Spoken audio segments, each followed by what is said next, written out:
I'm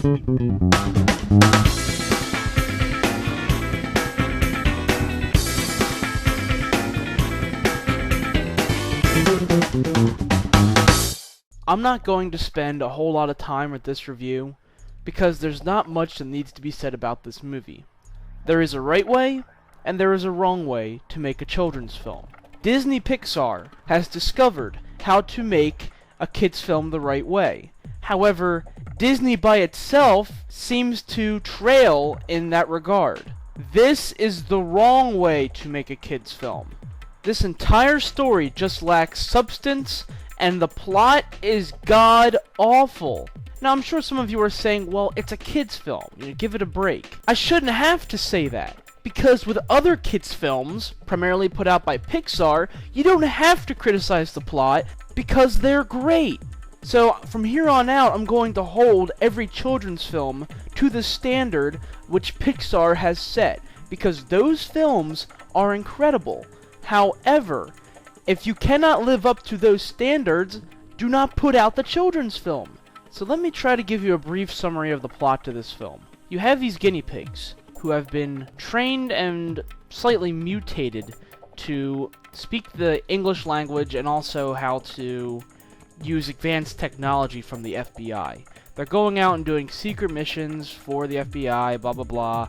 Well, turns out the FBI doesn't want them anymore and sticks them into a pet shop and just says get rid of them. So of course it's the job of G-Force to get back onto the FBI and of course to save the world from Bill Nye. Now when I first saw the previews for this movie a couple months back, the first thought that popped into my mind was, this is a combination of Teenage Mutant Ninja Turtles and Spy Kids. All you've done is taken talking animals who know martial arts and combined them with a bunch of high-tech gear.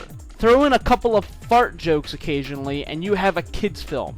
That's all that this movie is. And what's a shame is that this film actually did have pretty decent special effects for a children's film. However, most of the villains and most of the things the guinea pigs are fighting look like Transformers. So I'm like, okay, you just ripped off of Michael Bay, good job.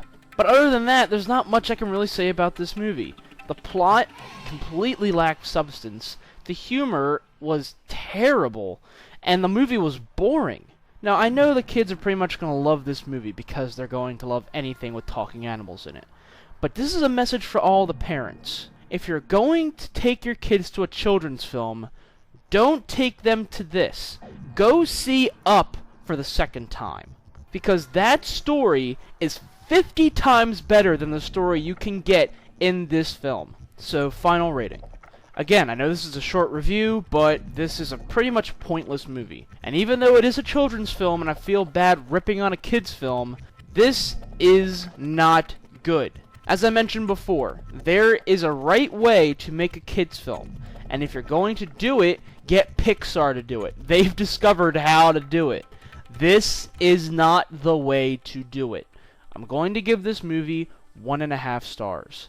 I want to give it a little bit lower than that, however, I'm going to give this movie credit on a couple of things. For having some decent special effects, and for having a pretty good cast of voices. And you know, if there is a G-Force 2, I really do not want to see that movie. I mean, what's the plot going to be to that one? The guinea pigs have to find their way out of a guy's ass? I mean, come on. So, take care.